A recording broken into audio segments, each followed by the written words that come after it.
Okay, guys, so I'm going to talk right now about the first principle in this clean and colorful diet principles that I put together, which I am now calling my universal diet truths, because I feel very strongly that if everybody could do their best to follow these four simple things, we could indeed be happier and healthier as a nation. And as a health coach, that's exactly what I'm trying to do.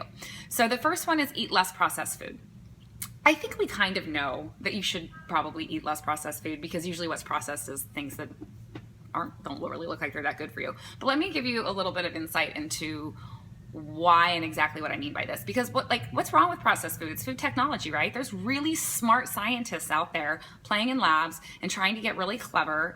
And in fact, Norman Borlaug, I think is his name, is the food scientist who is responsible, back decades ago, for the methodology that we use today to genetically modify wheat production. And he won a Nobel Peace Prize because he more than quadrupled the production of wheat, and we were able to feed more underprivileged countries with that.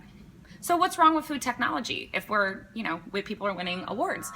And I think that at the end of the day, it's just we're almost trying to outsmart ourselves. And I don't know that that's really getting us ahead. So I'm going to leave it at this really simple thing. When you put a confusing product, we're human, right? We came from this planet. We're, for the most part, purely organic matter. And when we take something that is really not naturally of this planet and has been sort of genetically engineered and modified and created, and then we put that into our body, it's confusing, I think, to the body. And I'll use sucralose, for example. So sucralose is commonly known as Splenda, and it's a 0-calorie sweetener. It came out in the late 90s. And it's in almost every diet food because it looks like sugar and it tastes like sugar and it has no calories, which seems like a great idea if you're trying to cut calories. But what happens when you put something in your body that looks like sugar and it tastes like sugar and your body's like, sweet, I've got sugar coming in, I have energy to burn, I need to do something with it, and then it's not? That's really confusing. And I think that if we can do less of that confusing stuff, then we'd be in better condition. So I'll just leave it really simple. Less confusing food in through the body, and by less confusing, I mean more natural, would equal a less confused body. And I think a less confused body would equal a much happier body and a healthier life. That's just mine. So that's sort of why I say stay away from, even though we would think modern food technology is good for us, maybe it's not. So what exactly is a processed food then? And what is okay and what isn't okay? So I have two things I like people to consider when you're thinking about processed food. And the first one is, would your grandmother or your great-grandmother, depending how old you are, know how to cook this item? If you put it in her kitchen, would she know what to do with it? And then, does it have an ingredients list? And then if it does have an ingredients list, how many items are on that ingredients list and how many syllables are in each one of those items that are on the ingredients list? So once you consider those things, you want to ideally come up with a product that if you put it in your grandma's kitchen, it had no ingredients list on it and she would know what to do with it. I mean, like a potato, she's going to know what to do with a potato and it has no ingredients list. It's a potato. And then if it does have an ingredients list, how many things are on that ingredients list? And then try to stick to things that have less than 3 syllables, because I think you'd be hard pressed to find a naturally occurring product, fruit or vegetable, a whole grain, nut, seed, that has more than 3 syllables. So keep those things in mind when you're looking at processed food. And then the other thing is here when I say, so the rule or the principle is stated, eat less processed food. Because is it reasonable or realistic to eliminate all processed food? Probably not.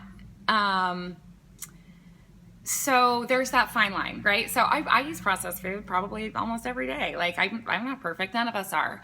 But when I say eat less of it, what I'm really trying to get through to people is that maybe it's not so much the processing of the food is bad, even though I think kind of it is. But what's a bigger problem than that is that it's just everything is so readily available. So by eliminating processed food, you end up with less readily available chips, crackers, cookies, little microwavable treats like egg rolls and taquitos and little things that are so easy to do and so yummy. And by eliminating processed food, I'm not saying that a taquito is a terrible idea or cookies are a bad idea, but I am saying that if you wanted to have those, you would then be in a much better position if you went to the grocery store, bought those ingredients, and then made your own little rolled tacos. Because then if you're gonna go through the work to do it, then you really want it. When you stop confusing your body, it will tell you what it needs. Like, it's smart. And if you're gonna go through the trouble to buy all these ingredients and then make something, then you earned it and you want it. And you're mindful and you're being in control.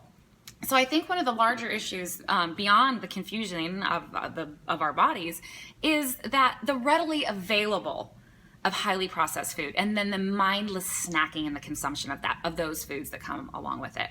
And by eating less of it, you're sort of getting rid of you're less confusing to your body, but you're also being very mindful and thoughtful about the quality of the food that you're eating and exactly what it is that you are eating.